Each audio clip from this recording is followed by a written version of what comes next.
Hello दोस्तों। आज हमारे साथ चांद जी जुड़ रहे हैं जो कि दिल्ली यूनिवर्सिटी के पूर्व छात्र रहे हैं। तो अभी करंट में दिल्ली यूनिवर्सिटी में इलेक्शन चल रहे हैं।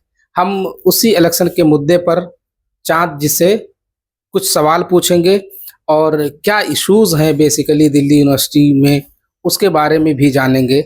सबसे पहला सवाल आपसे ये है कि जो अभी इलेक्शन दिल्ली यूनिवर्सिटी में हो रहे हैं, जिसका कल इलेक्शन का वोटिंग होगी, उसके लिए आप क्या जानते हैं और उसके बारे में हमारे दर्शकों को क्या बताना चाहते हैं?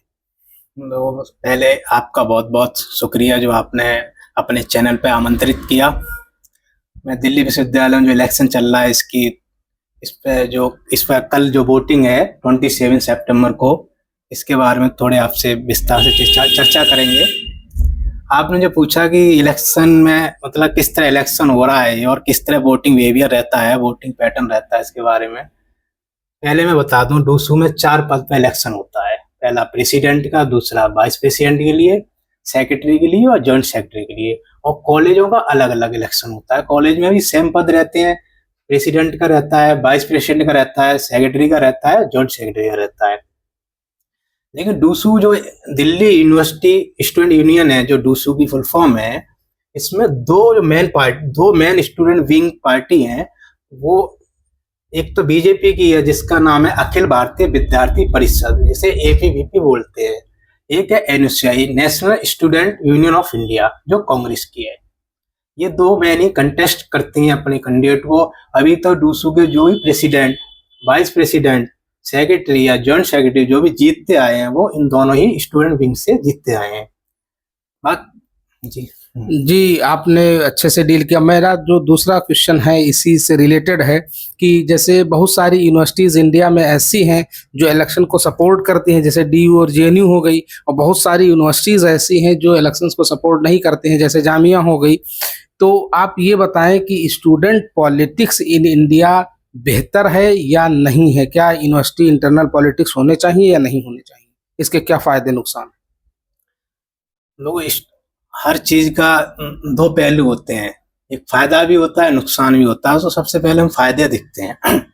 दिल्ली यूनिवर्सिटी का एक ऐसा कहा जाता है कि दिल्ली यूनिवर्सिटी का जो डूसू का इलेक्शन है स्टूडेंट यूनियन का, ये वर्ल्ड का सबसे बड़ा इलेक्शन होता है एज ए स्टूडेंट यूनियन पर। बाकी जेएनयू का भी इलेक्शन होता है और यूनिवर्सिटी है अदर स्टेट है, वहां भी इलेक्शन होते हैं।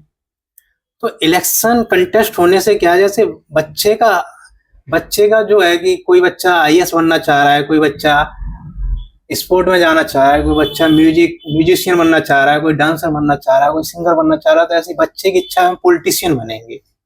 तो जो बच्चा यूनिवर्सिटी में एनरोलमेंट है और वो पॉलिटिशियन बनना चाह रहा है, तो उसके लिए मौका होता है वो एक इलेक्शन में कंटेस्ट करे। वहां से वो अपना लैंडिंग भी सीखता है, एक अच्छा प्लेटफॉर्म भी उससे मिलता है जहां से वो एक राजनीति का सफर शुरू करता है।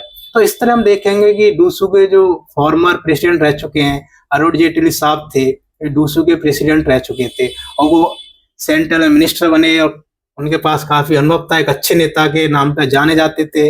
ऐसे ही सीताराम येचुरी साहब थे जो जेएनयू के प्रेसिडेंट बने, वो भी एक बहुत बड़े देश के नेता थे। बाकी दिल्ली में कई जो पॉलिटिशियन है, जैसे अलका लामा हैं, अजय माकन जी हैं, ये सब डूसू प्रेसिडेंट रह चुके हैं, आज राजनीति कर रहे हैं और एक अच्छी राजनीति कर रहे हैं। और हम सबसे बड़ा महिला की बात करें तो ममता बनर्जी जी हैं, जो मुख्यमंत्री हैं बंगाल की, और कई बार मुख्यमंत्री बनी है। वो भी कोलकाता यूनिवर्सिटी से वो कई बार कोलकाता यूनिवर्सिटी में वो प्रेसिडेंट रह चुकी हैं। तो वो भी छात्र राजनीति से निकली हुई हैं। तो छात्र राजनीति से क्या है, अच्छे राजनेता मिलते हैं देश को जो अच्छी राजनीति करते हैं। जिस तरह से आपने छात्र नेताओं की बात की है, मैं आपसे ये जानना चाहता हूँ कि जैसे आपने एग्जाम्पल्स लिए, सिंगर बनना चाहते हैं, स्पोर्ट्समैन बनना चाहते हैं, तो वो इंडिविजुअली इम्पैक्ट डालता है कि आप एज ए सिंगर बनना चाह रहे हैं, आप जा कर के स्टूडियो में प्रैक्टिस करें। लेकिन जब छात्र की पॉलिटिक्स होती है तो हर स्टूडेंट पे इम्पैक्ट डालती है, तो उसके पढ़ाई का भी नुकसान होता होगा, या उसके अदर जो उसके परफॉर्मेंस है, जो वो करना चाह रहा है, उसका नुकसान होता होगा। तो इसमें जो क्रिटिसाइज करते हैं यूनिवर्सिटी पॉलिटिक्स को, उनका ये कहना है, तो उसको आप कैसे डिफेंड करेंगे?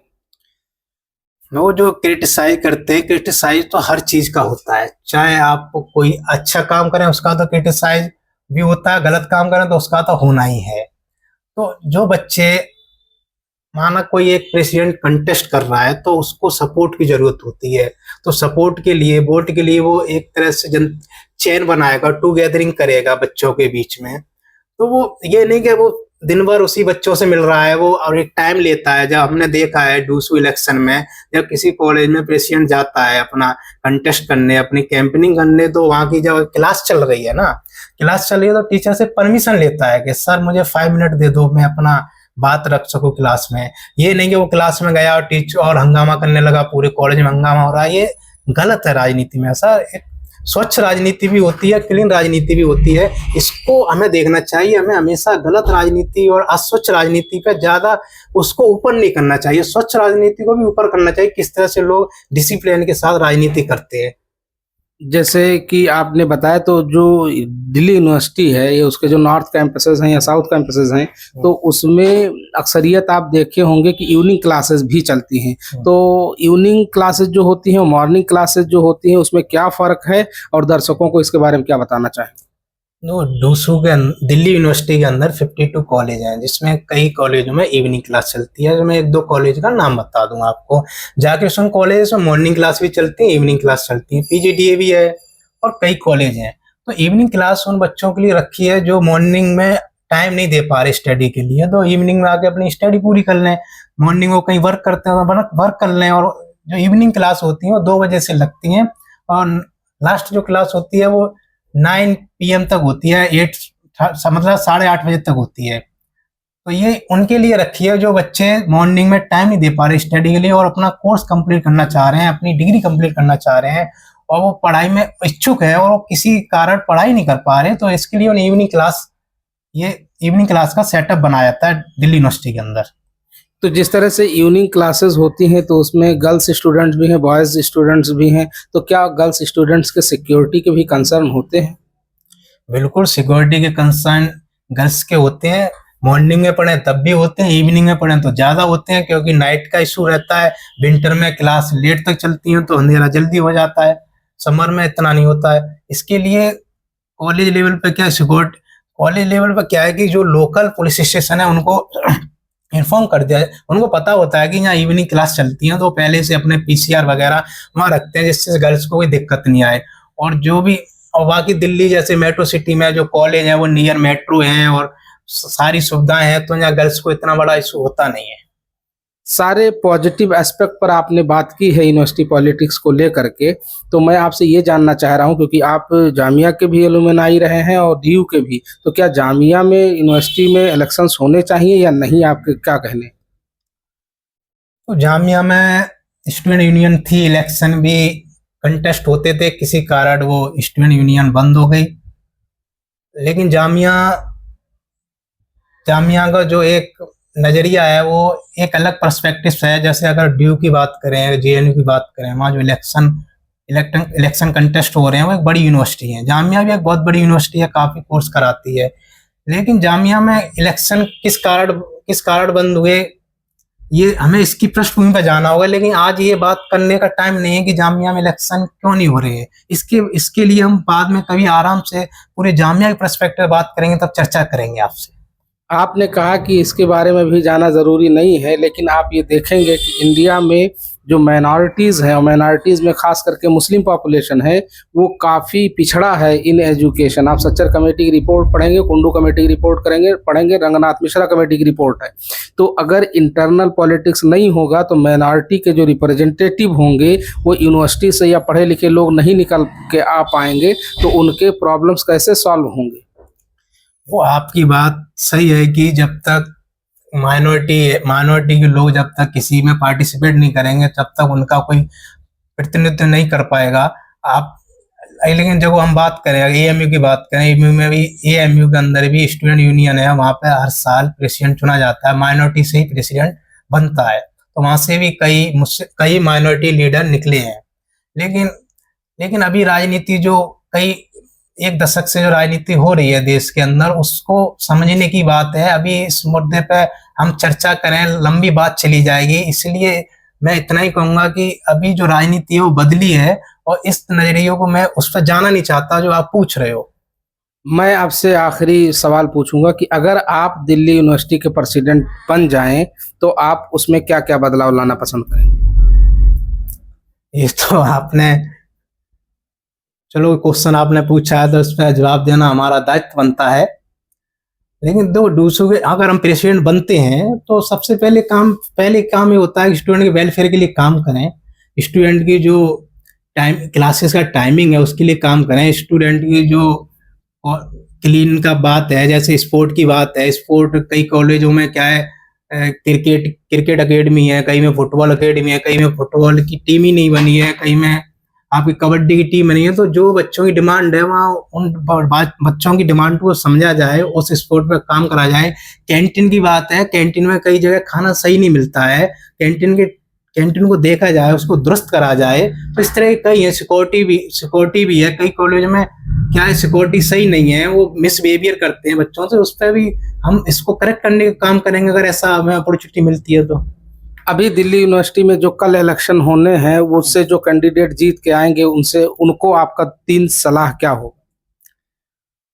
देखो, पहले कल दिल्ली यूनिवर्सिटी में इलेक्शन का वोटिंग डे है और मैं यही कामना करूंगा कि ज़्यादा से ज़्यादा बच्चे वोट डालें और अपने यूनिवर्सिटी के भविष्य के लिए वोट डालें।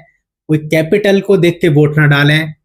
यूनिवर्सिटी का वाला अपना इंडिविजुअल क्या अपना डेवलपमेंट हो सकता है स्टडी में, उसको देखते हुए वोट डालें। और जो भी कैंडिडेट जीतेगा उसके यही हमारी राय है कि वो बच्चों के वेलफेयर के लिए काम करे। बच्चों के जो भी शिकायतें हैं, जैसे सबसे बड़ी दूसरों के अंदर यही शिकायत है कि एडमिशन का सबसे बड़ा प्रोसेस है जो वो थोड़ा दुरुस्त हो। दूसरा क्या है, स्पोर्ट का सबसे बड़ा, स्पोर्ट में भी दुरुस्ता है। तीसरा क्या है कि जहाँ बसें नहीं जाती हैं, जो दिल्ली गवर्नमेंट की बस है DTC, जो है जहाँ से बच्चे, जैसे कॉलेज है, मान लो जागृष्ण कॉलेज है और जागृष्ण कॉलेज से ओखला से कम 250 से 300 बच्चा जाता है, तो यहाँ के लिए एक स्पेशल बस चलाई जाए टाइमिंग के हिसाब से।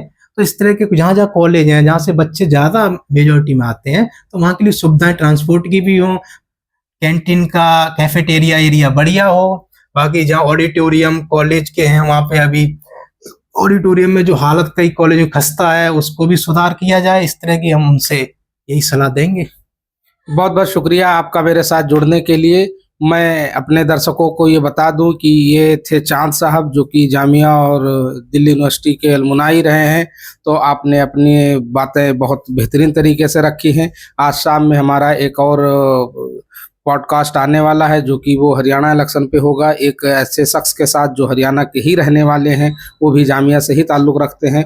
मैं आप सब से रिक्वेस्ट करता हूं कि अगर न्यूज़ अड्डा 47 को अभी तक सब्सक्राइब नहीं किया है तो सब्सक्राइब कर लें, ताकि हम अपने और मुझे कमेंट बॉक्स में अपने सजेशंस भी देते रहें, ताकि हम अपने हर एक इम्प्रूवमेंट लाते रहें। बहुत बहुत शुक्रिया। Thank you very much. धन्यवाद।